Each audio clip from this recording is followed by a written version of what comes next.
l'enfant qui criait au loup.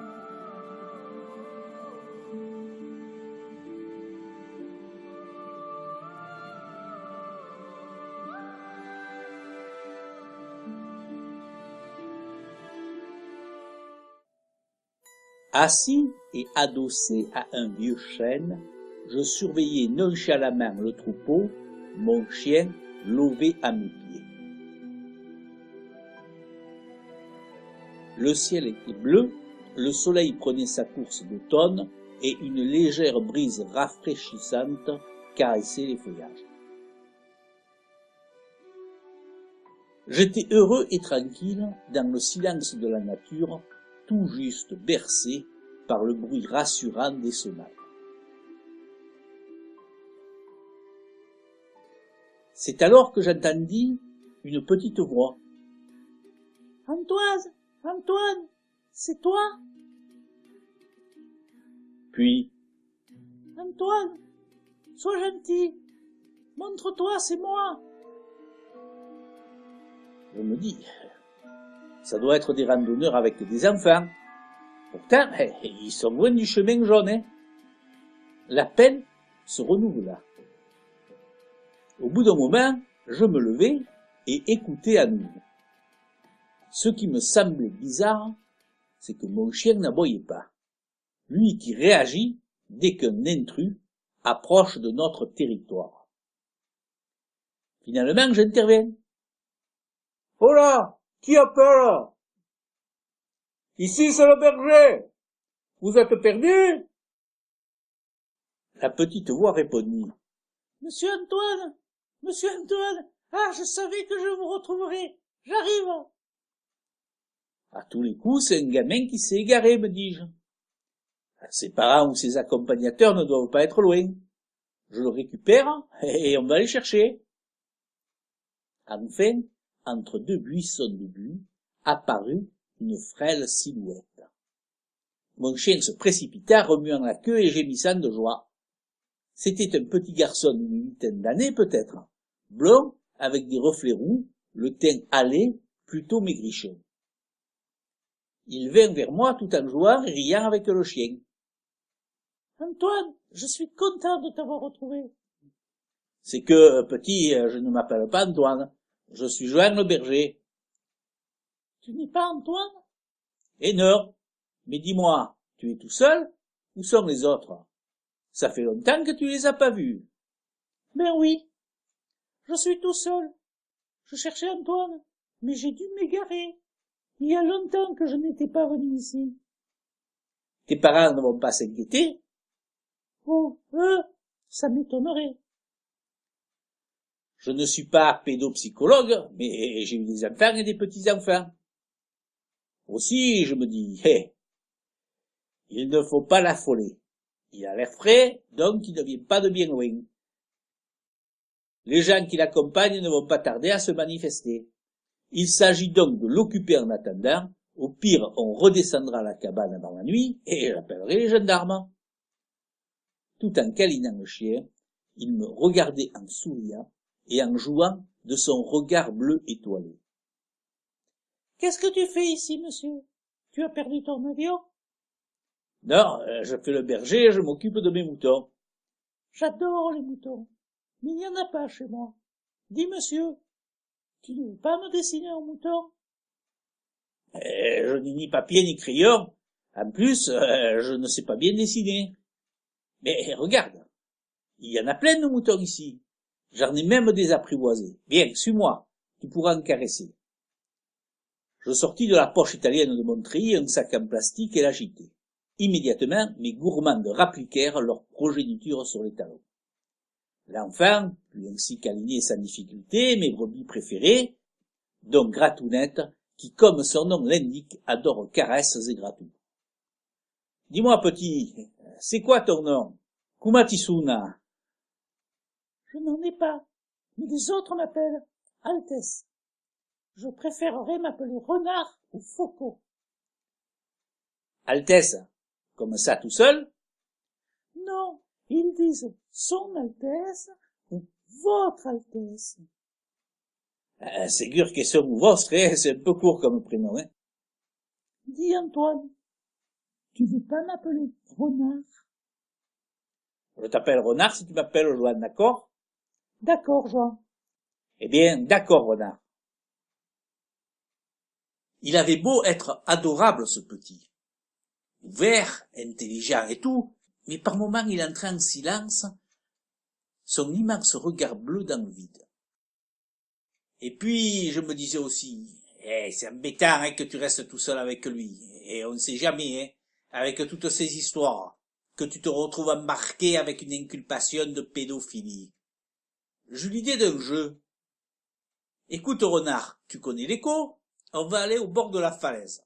En face, il y a une autre montagne, et on va crier jusqu'à ce que l'écho nous réponde. Oh oui, oui, dit-il ravi. Arrivé sur le lieu, je commençai. Eh oh! Oh eh! Y a quelqu'un? Je suis un petit garçon perdu! Mais nul ne répondait, sinon l'écho. Eh! Eh! Oh! Oh! Oh!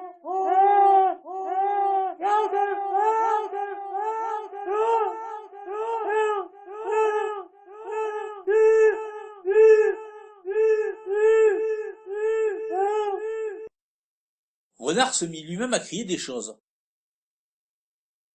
Oh! Oh! Oh! Oh! Oh! Ah! Ah! Ah! Ah! En attendant, j'avais la conscience tranquille. On avait tellement bramé qu'il y aurait bien quelqu'un qui nous aurait entendus. Les bêtes chômaient toujours, et il fallait attendre encore 1 heure ou 2 avant de les mettre sur le chemin du retour. En attendant, Renard ne me lâchait pas la grappe. Hein. Il était curieux et avide de tout. Et comment, et pourquoi, et que comment de parce que, et de parce que de pourquoi. J'avais l'impression de perdre ma salive au fur et à mesure que mon cerveau se vidait. Après avoir épuisé un certain nombre de sujets concernant les choses de la nature, il redevint pensif et me dit « Tu as combien de moutons ?»« J'ai 60 mères, 28 agnelles de 2 ans, 15 agnelles d'1 an et 96 agneaux. »« Tu veux bien me dessiner un mouton? »« Et pourquoi faire ?»« Pour amener avec moi un souvenir de notre rencontre. »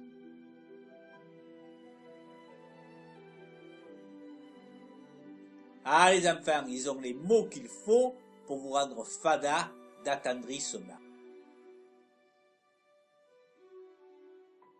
Mais je n'ai ni crayon ni papier.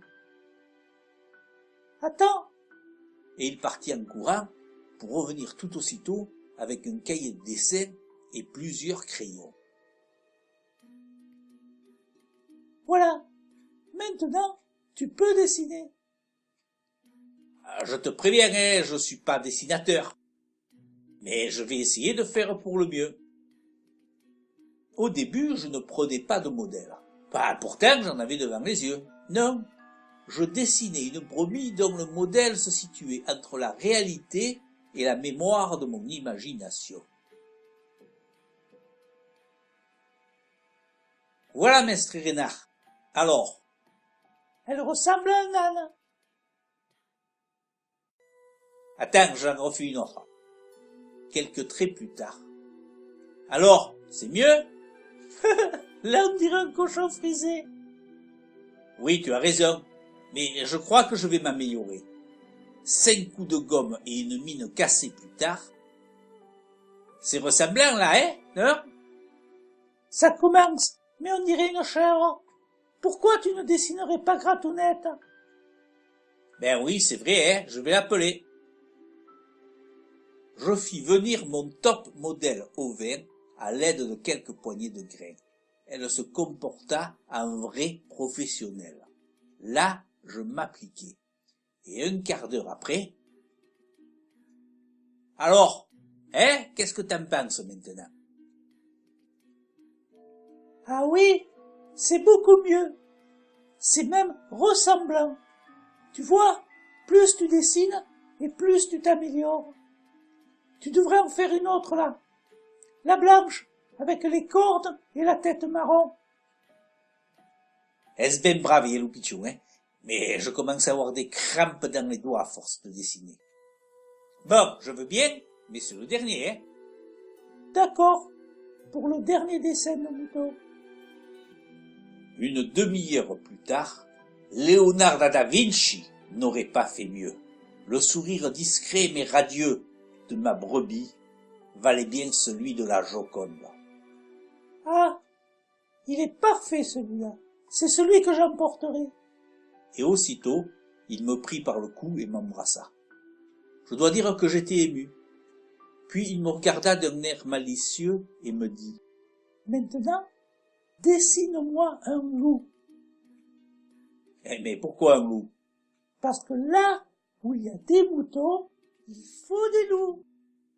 Mais le loup, il mange les moutons. De temps à autre seulement. Et puis lui aussi, il faut bien qu'il mange. De toute façon, je n'en ai jamais vu. Sinon, en photo, et si j'en ai pas sous les yeux, c'est comme les moutons, je ne saurais pas le dessiner. Avec un argument comme celui-là, j'étais tranquille. Du moins, je le croyais. Qu'à cela ne tienne, Joan. Je vais appeler mes amis les loups. Ils vont venir, et ainsi tu pourras me dessiner un loup. Parce que tu sais faire venir le loup? Tu appelles bien tes brebis, toi. Imagination débordante due à un sevrage prolongé de jeux vidéo.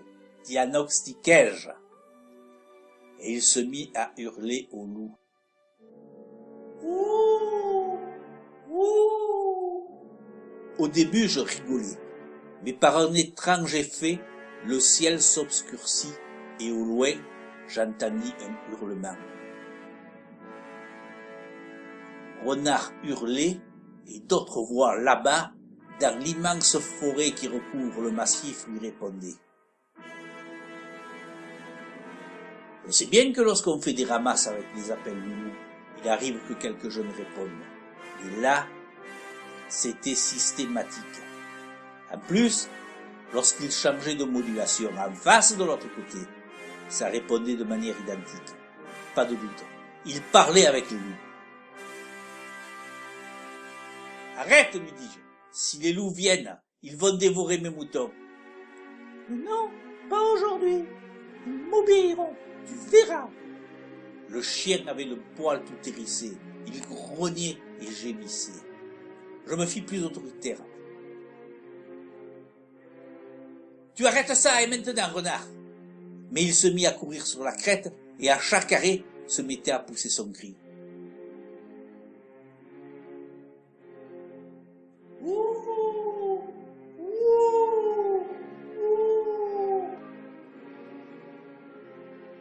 Maintenant, les réponses se rapprochaient. Je me mets à lui courir après, je le rattrapais enfin, le saisis par les épaules, l'envoyais à terre et lui posais mon bâton sur la gorge. Tu arrêtes maintenant, tu as compris? Tu arrêtes les cris du loup. Il commençait à suffoquer et je me rendis compte de ma folie. Je desserrai mon étreinte, m'assis à côté de lui et me mis moi aussi à pleurer. Qu'allais-je faire là? Un enfant? Tout cela n'était peut-être que jeu et illusion. Excuse-moi, renard, je deviens fou. Je ne voulais vraiment pas te faire de mal. Je t'aime bien, tu sais. Je ne sais pas ce qui m'a pris. Je sais, Joan, mais tu n'es pas encore prêt pour connaître la grande harmonie avec la nature. Je vais partir maintenant, mais j'emporte le dessin. Je n'osais le regarder. Je fixais le paysage au loin. Quand enfin j'eus le courage de me retourner, il avait disparu. Et j'avais attrapé un de ces torticoles du diable en faisant mon pennec adossé à ce chêne. Et en plus, le soleil avait tourné. J'étais en sueur et tout ensuqué. Les moutons allaient bien. Il faisait jour, et il n'y avait pas de loup à l'horizon. Ce n'est que quelques semaines plus tard, en vidant ma musette, que j'aperçus une feuille de papier canson pliée en 4. Oh, elle devait y être depuis un moment, cette feuille, dans cette vieille musette US qui datait de la guerre. Car en plus d'être toute jaunie, il y avait des taches de moisissure.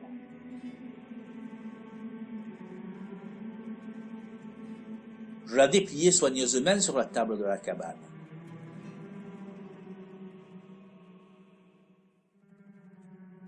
Là-dessus, il y avait dessiné au crayon un homme assis sur un rocher, un avion, un petit garçon blanc, un renard et un mouton. Le dessin était signé Antoine de Saint. Le reste étant illisible.